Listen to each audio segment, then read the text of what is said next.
बिस्मिल्लाहिर्रहमानिर्रहीम going to start with drug distribution. Drug distribution की अगर हम बात करें तो ड्रग डिस्ट्रीब्यूशन है कि कोई भी ड्रग हमने सिस्टेमिक सर्कुलेशन तक तो पहुंचा दी, यानी कि वो ब्लड में आ गई है, वो ब्लड से लीव करेगी और वो इंटरस्टिशियम यानी कि सेल के अंदर एक्स्ट्रासेलुलर फ्लूइड के अंदर आएगी और फिर सेल्स के अंदर डिफ्यूज होगी।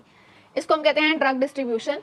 एक्स्ट्रासेलुलर फ्लूइड और सेल्स के अंदर ड्रग ट्रांसफर होगी। इसके बाद हमारे पास है ब्लड फ्लो के ऊपर ये डिपेंड करता है और कैपिलरी परमिएबिलिटी के ऊपर डिपेंड करता है। ब्लड फ्लो की अगर हम बात करें तो ब्लड फ्लो किसी भी ऑर्गन का जितना ज़्यादा होगा उतना ही ज़्यादा हमारे पास ड्रग डिस्ट्रीब्यूशन होगी। जैसे हमारे पास कुछ ऑर्गन्स हैं जिनके अंदर हमारे पास ब्लड फ्लो जो है वो वेरी करता है। ब्लड फ्लो वेरी करने की वजह से हमारे पास ड्रग की डिस्ट्रीब्यूशन भी वेरी करेगी। इसके अलावा हमारे पास कैपिलरी परमिएबिलिटी जितनी ज़्यादा होगी ड्रग डिस्ट्रीब्यूशन उतनी हमारे पास कम होगी, क्योंकि हमारे पास कैपिलरीज जितनी पोरस होंगी ड्रग वहां से उतनी आसानी से लीव कर सकेगी। लाइक हमारे पास लिवर सेल के अंदर पोरस मेम्ब्रेन का स्ट्रक्चर है, कैपिलरीज जो है वो पोरस हैं, और ब्रेन के अंदर हमारे पास कैपिलरीज जो है वो कॉन्टिन्यूअस हैं। पोरस कैपिलरीज के अंदर से हमारे पास ड्रग डिस्ट्रीब्यूशन बहुत ज़्यादा होगी, और जो कॉन्टिन्यूअस कैपिलरीज है वहाँ पे ब्लड ब्रेन बैरियर बन जाएगा, टाइट जंक्शन, जिसकी वजह से ड्रग की डिस्ट्रीब्यूशन जो है वो हिंडर होगी और सिर्फ लिपिड सॉल्युबल और कैरियर मीडिएटेड ट्रांसपोर्ट जो है वो हो सकेगी। चार्ज ड्रग जो है वो पास नहीं कर सकेंगी ब्रेन कैपिलरीज में।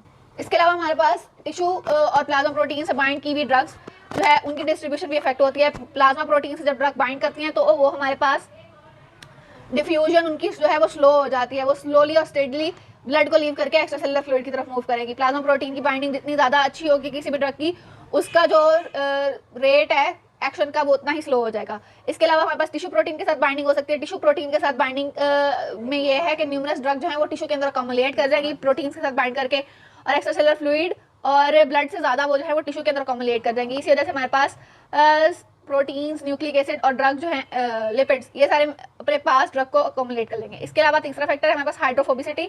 हाइड्रोफोबिसिटी का मतलब ये है कि पानी से जो ड्रग्स जो है वो हाइड्रोफोबिसिटी वो ड्रग्स जो कि लिपोफिलिक होंगी, जो लिपिड मेम्ब्रेन को आराम से क्रॉस कर लेंगी।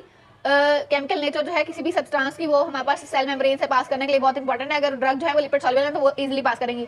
लिपिड सॉल्युबल मतलब वो हाइड्रोफोबिक हैं, लेकिन अगर वो लिपोफोबिक यानी कि हाइड्रोफिलिक हैं, पानी से उनको हाइड्रोफिलिक हैं, तो वो हमारे पास लिपिड मेम्ब्रेन को पास करने में डिफिकल्टी होगी। वॉल्यूम ऑफ डिस्ट्रीब्यूशन क्या है? वॉल्यूम ऑफ डिस्ट्रीब्यूशन है ratio of amount of drug to the in the body to the drug concentration in the plasma. Units हैं इसके लीटर में। ये हमारे पास आ गया amount of drug in the body to the amount of drug in the plasma. अगर हमारे पास बॉडी के अंदर 20 की ड्रग है, 20 यूनिट्स, ठीक है, और 2 यूनिट्स उसके प्लाज्मा में है, तो टोटल उसका वॉल्यूम ऑफ डिस्ट्रीब्यूशन कितना बना? 10। लेकिन अगर हमारे पास बॉडी के अंदर हमारे पास उसकी कंसंट्रेशन है 20 और 18 जो है उसमें से प्लाज्मा के अंदर है, तो हमारे पास क्या बनेगा उसका वॉल्यूम ऑफ डिस्ट्रीब्यूशन? 1.1। अगर हमारे पास जो है 200 की कंसंट्रेशन है बॉडी के अंदर ड्रग की, और हमारे पास 2 जो लीटर ड्रग है, 2 जो उसका 2 पोर्शन, सेकेंड पोर्शन जो है वो हमारे पास 2 पोर्शन उसके अंदर से प्लाज्मा के अंदर है, तो volume of amount of drug in the body to the amount of drug in the plasma, ये हमारे पास आता है वॉल्यूम ऑफ डिस्ट्रीब्यूशन। इस तरह इसका वॉल्यूम ऑफ डिस्ट्रीब्यूशन क्या होगा? 100। इस तरह से हम वॉल्यूम ऑफ डिस्ट्रीब्यूशन को कैलकुलेट कर सकते हैं। The ratio of amount of drug in the body to the drug concentration in the plasma और ब्लड। बॉडी के अंदर जितनी अमाउंट है उसको हमने डिवाइड कर देना प्लाज्मा के अंदर या ब्लड के अंदर जितनी अमाउंट है, और यूनिट्स क्या है इसके? लीटर्स। ड्रग डिस्ट्रीब्यूशन के बाद हमारे पास एक कंसेप्ट आ जाता है ड्रग क्लियरेंस थ्रू मेटाबॉलिज्म। अब मेटाबॉलिज्म के अंदर रूट्स जो इन्वॉल्व हैं वो 3 रूट्स है मेजर। हेपेटिक मेटाबॉलिज्म जो कि लिवर के अंदर होती है, एलिमिनेशन इन बाइल सेकंड है, और थर्ड है हमारे पास एलिमिनेशन इन यूरिन, जो यूरिन के जरिए है। मोस्ट ड्रग जो है वो हमारे पास फर्स्ट ऑर्डर काइनेटिक्स को फॉलो करती है। फर्स्ट ऑर्डर काइनेटिक्स क्या कहते हैं? फर्स्ट ऑर्डर काइनेटिक्स हमारे पास फर्स्ट ऑर्डर काइनेटिक्स हम लोगों को कहता है, ये इसका क्रक्स है, The rate of drug metabolism and elimination is directly proportional to the concentration of free drug. जितनी हमारे पास फ्री ड्रग ज्यादा होगी उतना हमारे पास रेट जो है वो बढ़ता जाएगा, यानी कि स्ट्रेट काइनेटिक्स आएगी। इसके अलावा दूसरा होता है zero order kinetics. Zero order kinetics कहता है कि the enzyme is saturated by a high free drug concentration and the rate of metabolism remain constant over time. जितनी भी हमारे पास हाई फ्री ड्रग कंसंट्रेशन हो, एक टाइम आएगा जब एंजाइम जो है वो सैचुरेट कर जाएंगे और उससे ज्यादा जो है हमारे पास इंक्रीज नहीं कर सकेगा एंजाइम का ड्रग का काम,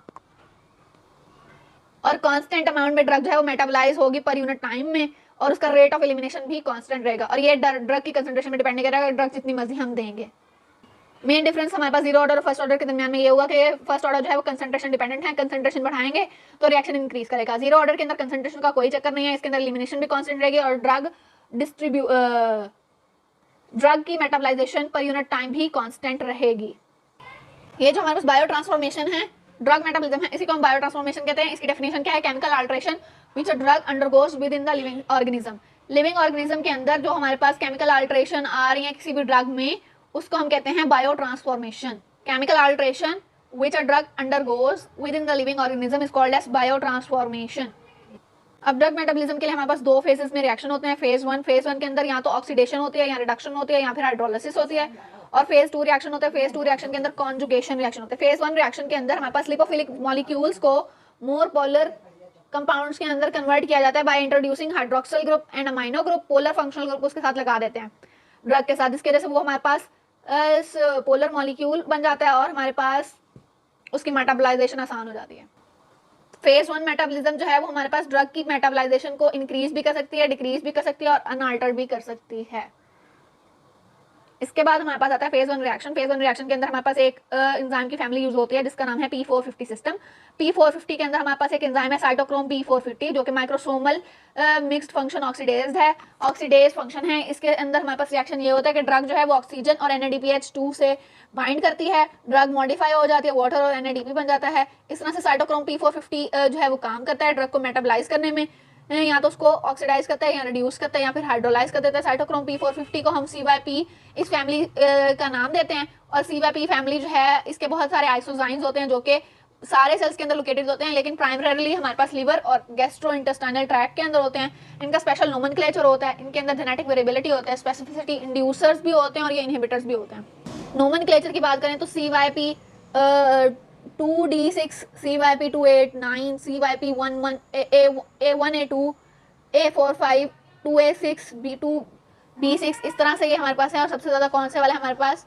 सबसे ज़्यादा हमारे पास CYP 3A4/5, ये हमारे पास 36% है, और सबसे कम हमारे पास है CYP 2A6, ये हमारे पास 3% है, और CYP 2B6, A6 और B6 जो है वो 2%। नोमेनक्लेचर के अंदर हम ये करते हैं कि सबसे पहले तो हम उसको एक कैपिटल लेटर देते हैं, कैपिटल लेटर के बाद हम उसको सब फैमिली देते हैं, लाइक CYP 3A के अंदर और CYP 3A4, ये हमारे पास another number added to the specific isozyme, उसी आइसोजाइम के अंदर एक और नंबर ऐड कर देते हैं ताकि उसी की वो फैमिली जो है वो क्लासीफाई हो जाए। इसके अलावा हमारे पास स्पेसिफिसिटी है। स्पेसिफिसिटी ये है कि हमारे पास मैनी डिफरेंट जीन्स जो हैं वो इनकोड करती हैं मल्टीपल एंजाइम जो कि P450 के आइसोफॉर्म्स होते हैं, जैसे CYP 3A4/5, 2D6, C8/9 और 3A4, ये सारे जो इंटेस्टाइनल म्यूकोसा के अंदर प्रेजेंट होते हैं और अकाउंट करते हैं फर्स्ट पास मेटाबॉलिज्म अब ड्रग। कौन सी drug? Like chlorpromazine, clonazepam. Cytochrome P450 जो है अगर इसके अंदर जेनेटिक वेरिएशन आ जाए इस एंजाइम के अंदर तो ये हमारे पास एडवर्स इवेंट भी कॉज कर सकते हैं, क्योंकि हमारे पास जो भी ड्रग आ रही है बॉडी में वो हमारे पास मेनली साइटोक्रोम P450 से ऑक्सीडाइज या मेटाबोलाइज हो रही हैं। अगर हमारे पास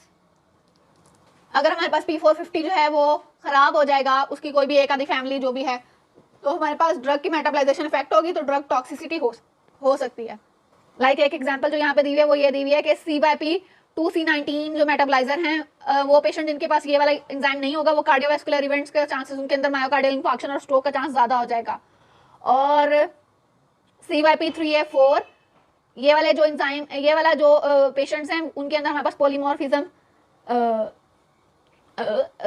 ओके, नेक्स्ट टॉपिक हमारे पास एंजाइम इंडक्शन। एंजाइम इंडक्शन या इंड्यूसर्स की बात ये है कि हमारे पास कुछ ड्रग्स ऐसी हैं जो कि इस एंजाइम की फैमिलीज को, वन और मोर CYP आइसोजाइम्स को जो है उसकी सेंसिस को बढ़ा देती हैं। जब हम वो ड्रग एडमिनिस्टर करते हैं लाइक फिनोबार्बिटल, रिफैम्पिन और कार्बामाइज़ेपिन, बहुत ही मुश्किल तरीन नाम है। फिनोबार्बिटल और रिफैम्पिसिन जो है ये आसान नाम है। लाइक अगर हम ये ड्रग्स लेंगे तो हमारे पास CYP की कुछ फैमिलीज जो हैं वो हमारे पास ज़्यादा बनेंगी। जब वो ज़्यादा बनेंगी तो ये हमारे पास ड्रग की प्लाज्मा कंसंट्रेशन को डिक्रीज करेंगी, क्योंकि ये हमारे पास ड्रग मेटाबॉलिज्म में काम करेंगी। दूसरा ये हमारे पास अगर हमारे पास मेटाबोलाइट इनएक्टिव है तो ये हमारे पास ड्रग की एक्टिविटी को डिक्रीज करेंगी, और अगर मेटाबोलाइट जो है वो एक्टिव है तो हमारे पास ड्रग की एक्टिविटी को इंक्रीज करेंगी और थेराप्यूटिक इफेक्ट ड्रग का कम कर देंगी। ड्रग एंजाइम को इंड्यूस कर रही है, एंजाइम की प्रोडक्शन बढ़ा रही है, और एंजाइम की प्रोडक्शन बढ़ाने के नतीजे में हमारे पास 4 तरह के कॉन्सिक्वेंसेज आ रहे हैं। कौन कौन से? ड्रग की प्लाज्मा कंसंट्रेशन डिक्रीज, और हमारे पास अगर मेटाबोलाइट इनएक्टिव है तो ड्रग की एक्टिविटी जो है वो हमारे पास decrease drug activity if metabolite inactive, drug की एक्टिविटी कम होगी। अगर हमारे पास मेटाबोलाइट एक्टिव है तो ड्रग की एक्टिविटी जो है वो इंक्रीज होगी। और हमारे पास decrease therapeutic effect of drug, drug का थेराप्यूटिक इफेक्ट जो है वो डिक्रीज हो जाएगा।